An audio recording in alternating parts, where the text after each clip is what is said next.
जब शिवसेना बीजेपी के विरोध में हल्ला मचाती है तो बीजेपी वाले खुलकर शिवसेना के विरोध में हल्ला मचाते हैं। मचाते कि नहीं मचाते?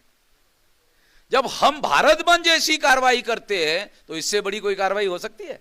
भारत बंद जैसी कार्रवाई, तो जब भारत बंद जैसी कार्रवाई कम करते हैं तो आरएसएस, बीजेपी, विश्व हिंदू परिषद के लोग खुलकर वामन मेश्राम का नाम लेकर भारत भर में हमारा विरोध क्यों नहीं करते?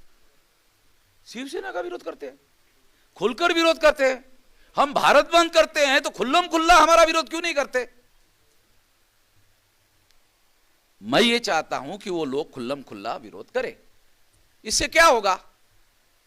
इससे हमारे लोगों को, हमें एससी, एसटी, ओबीसी के लोगों को समझाना आसान हो जाएगा, बल्कि समझाना नहीं पड़ेगा कि ये लोग हमारे दुश्मन हैं। जब वो खुलकर हमारा विरोध करेंगे तो हमारे लोगों को आंखों से दिखाई देगा, दिमाग से दिखने की बात नहीं है, आंखों से दिखाई देगा, और आंखों से ही देख करके वो लोग जागृत हो जाएंगे और उनको ज्यादा बताने की, समझाने की जरूरत नहीं रहेगी।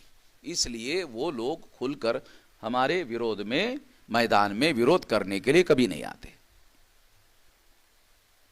या यह भी हो सकता है कि इनका अगर खुलकर विरोध करेंगे तो कोई दूसरा भीमा कोरेगांव ना हो जाए, क्योंकि वो खुल्लम खुल्ला हो गया था, आमने सामने हो गया था, और आमने सामने होने से भीमा कोरेगांव हो गया था। तो शायद उनको डर लगता होगा कि साला दूसरा भीमा कोरेगांव ना हो जाए, यह भी कारण हो सकता है। मगर इतनी बात जरूर है कि वो खुल्लम खुल्ला हमारे विरोध में नहीं आते। तो ब्राह्मणों का इतिहास है, वो खुल्लम खुल्ला हमारे विरोध में नहीं आते हैं।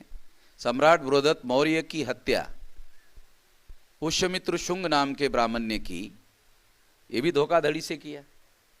और उसके बाद भारत में मूल निवासी बहुजनों को 6247 जाति के टुकड़ों में बांटा गया।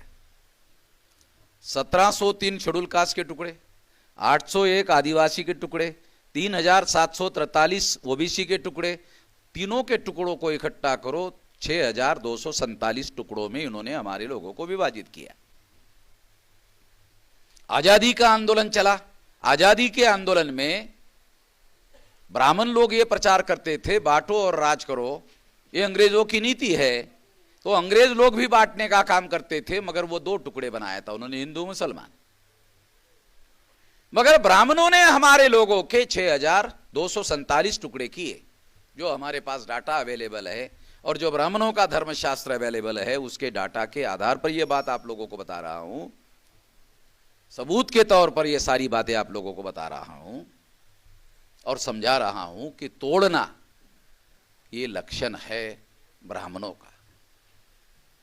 तोड़ने का जो लक्षण है वो ब्राह्मणों का है। हमारे पुरखों ने अपने समाज को तोड़ने का काम किया, ऐसा कोई इतिहास में उदाहरण नहीं है।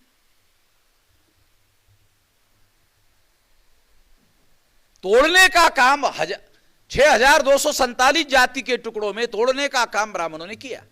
तो तोड़ने का लक्षण ब्राह्मणों के साथ जुड़ा हुआ है। मैं ये इसलिए समझा रहा हूं, लक्षणों के आधार पर यदि हमारा दुश्मन पर्दे के ऊपर आकर सामने दिखाई नहीं दे रहा है तो लक्षणों के आधार पर हमें अपने दुश्मनों को आइडेंटिफाई करना चाहिए।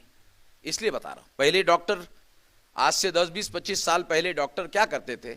अगर आप बीमार पड़ गए तो डॉक्टर के पास आप जाते थे तो डॉक्टर आपको पूछता था क्या तकलीफ है, आप तकलीफ बताते थे, फिर वो बोलता था, फिर पूछता था, लक्षणों की जानकारी के लिए पूछता था कि आपको पेशाब कैसे होती है, पीली होती है कि सफेद होती है,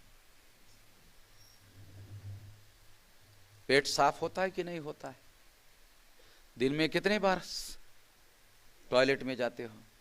मतलब वो डॉक्टर पूछते थे। मेरे पास तजर्बा जो है उसके आधार, जरा मुंह फाड़ो, जीभ निकालो। अरे पूरी निकालो भाई, आधी ही निकाल रहे हो। हाँ, थोड़ी देर रोक के रखो। हाँ, और मुंह फाड़ो, थोड़ा ज्यादा फाड़ो।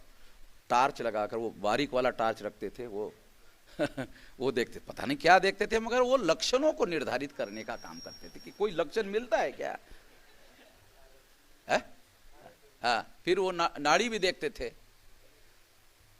फिर बोलते थे थोड़ा ये ऐसा करो, फिर वहां भी टॉर्च लगा के देखते थे। ये सारे करने के बाद लक्षणों का निर्धारण करते थे और लक्षणों के आधार पर इलाज करते थे, मरीज को आराम होता था। आज डॉक्टर के पास जाओ, डॉक्टर के पास जाओ, इलाज शुरू नहीं करता। ये टेस्ट करो, ये टेस्ट करो, ये टेस्ट करो, ये टेस्ट करो, और टेस्ट रिपोर्ट ले आओ। अभी कोई डॉक्टर कोई इलाज जो है वो लक्षणों के आधार पर नहीं करता है, बोलते ब्लड टेस्ट रिपोर्ट ले आओ। कई प्रकार का टेस्ट करते हैं और उसके आधार पर इलाज करते हैं। इसका मतलब जो लक्षणों के आधार पर इलाज होता था वो अनसाइंटिफिक था, ये बात सही नहीं है। मेडिकल साइंस में पहले लक्षणों के आधार पर मेडिकल साइंस इतना डेवलप था कि लक्षणों के आधार पर इलाज करते थे, वो भी साइंटिफिक था।